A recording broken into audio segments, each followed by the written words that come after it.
The restaurant's dining hall was the kind of place where everything glittered. Chandeliers hanging low like clusters of stars, tables draped in silk, and wine glasses catching the light like tiny jewels. Every corner buzzed with quiet conversations of the wealthy, their words wrapped in secrecy and power. At the far end, tucked in the privacy of a semi-enclosed corner, Raymond Keller commanded attention without speaking. His presence alone carried weight, an aura built from decades of empire building, risk-taking, and deals that reshaped industries. Tonight, he was minutes away from finalizing another triumph, a contract worth $100 million.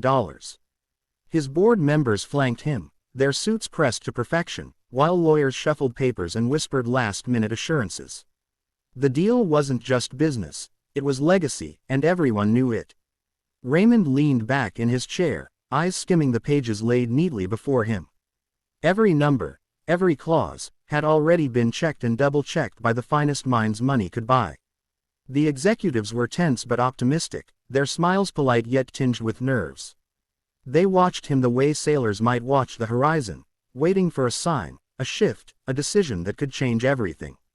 His hand hovered over the last page, fingers brushing the gold-plated pen that had sealed fortunes before. All that remained was his signature. Then, as if fate had decided to bend the moment, another sound crept into the silence. Not the polished voice of a lawyer. Not the eager whisper of an assistant. It was softer, hesitant, yet startlingly clear. "That's the wrong formula." The words slipped from behind his shoulder, spoken by someone who should have been invisible in such a room. The waitress, barely older than 25, stood with a tray in her hands, her uniform plain against the grandeur around her. The water pitcher she carried gleamed under the chandelier, but it was her eyes, steady, unflinching, that drew the attention of every man at that table. For a split second, the room didn't move. The executives blinked, unsure if they had heard correctly. A lawyer let out a stifled laugh, trying to brush it off as nonsense. Who was she to interrupt? Who was she to know? But Raymond's hand froze midair. The pen no longer moved toward the paper. Slowly, deliberately, he lifted his gaze to the young woman. The murmurs, the shuffling, even the music from the piano seemed to dim, as though the entire room waited for his reaction. A ripple of unease spread across the table, subtle at first, then growing louder in the awkward shifting of chairs and the suppressed chuckles of men in tailored suits. One of the lawyers leaned toward his colleague, whispering with a smirk, "She thinks she's found a mistake in $100 million contract." His companion shook his head, half amused, half irritated, as if the interruption had been nothing more than a fly buzzing at a banquet. A few of the executives chuckled, their laughter brittle, eager to dismiss the absurdity of the moment. Yet their eyes flickered nervously toward Raymond. He wasn't laughing. The billionaire's gaze fixed on the waitress, his expression unreadable. "What did you say?" His tone was calm, but there was an edge to it, the kind that made grown men swallow their words and tread carefully. The waitress hesitated, her knuckles whitening against the tray, but then, as if some quiet courage burned inside her, she lifted her chin. "The formula in your appendix, page 6, she said, her voice clear now. "The catalytic ratio is wrong. 2 parts hydrogen won't stabilize under that kind of pressure. It won't create conversion, it'll trigger combustion. If you sign this deal, you're signing on to failure." The laughter that followed was louder this time, nervous and mocking, a desperate attempt to dismiss the audacity of her claim. One executive scoffed openly, "Ridiculous.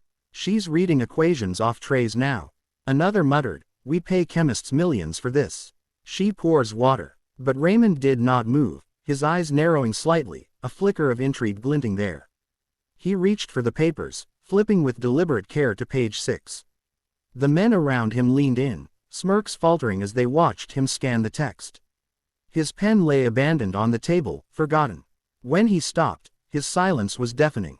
His gaze lingered on the formula, and then shifted back to the waitress. The air seemed to shift too, as if invisible threads of power were being pulled tighter. The executives who had been so quick to laugh now avoided his eyes, sensing the change in the air.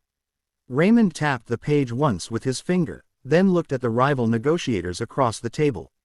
Their faces, once smug and confident, were beginning to pale. They shifted in their seats, their forced smiles cracking at the edges. In that moment, everyone understood. She might have just upended the entire deal. And the only question left in the room was whether Raymond Keller would believe her, or destroy her for daring to speak. The air grew heavier with every second of silence that stretched between the parties. The lawyers shuffled their papers, as though rearranging sheets could disguise the panic rising in their throats. The rival negotiators sat stiffly now, their earlier composure beginning to splinter under the weight of Raymond's unblinking stare. It was the kind of look that measured a man down to the last flaw and exposed it like a crack in glass. The waitress stood frozen, tray still balanced against her hip, her chest rising and falling faster than she wanted anyone to notice. She had spoken the truth. She was sure of it, but she hadn't anticipated the storm it would create. Finally, Raymond leaned back in his chair, his hand no longer resting near the contract but instead folded calmly in his lap. His voice, when it came, was soft but laced with steel. "You came into my house," he said, fixing the rival executives with a gaze that stripped the polish from their expensive suits, "to sell me a formula that wouldn't last a week in production." The negotiators tried to interject, words tumbling out in rehearsed tones of denial. "It's a minor adjustment. It wouldn't impact stability. Surely a misunderstanding." Their excuses sounded weak, hollow, and desperate against the cutting clarity of what had been exposed. One of Raymond's own scientists, red-faced and sweating, pulled out a tablet and began to run the numbers. His fingers flew over the screen as if he could prove the girl wrong before the silence condemned them all. But when the equations lit up on the display, his lips pressed into a thin, defeated line. He cleared his throat, unable to meet his employer's eyes. "She's correct, sir. The ratio collapses. The system would combust before it ever yielded results."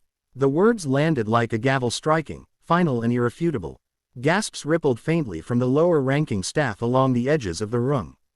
The rival negotiators looked cornered, their confidence burned away by the weight of exposure. Raymond's jaw tightened, and for a fleeting moment, his eyes glinted with something dangerous. "You tried to make me bleed my own empire," he said quietly.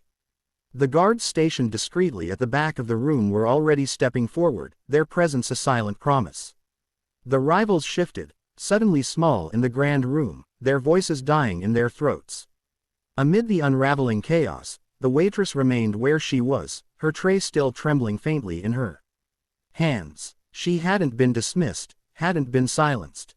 Instead, her presence had carved a rift through the evening that none of the powerful men had foreseen.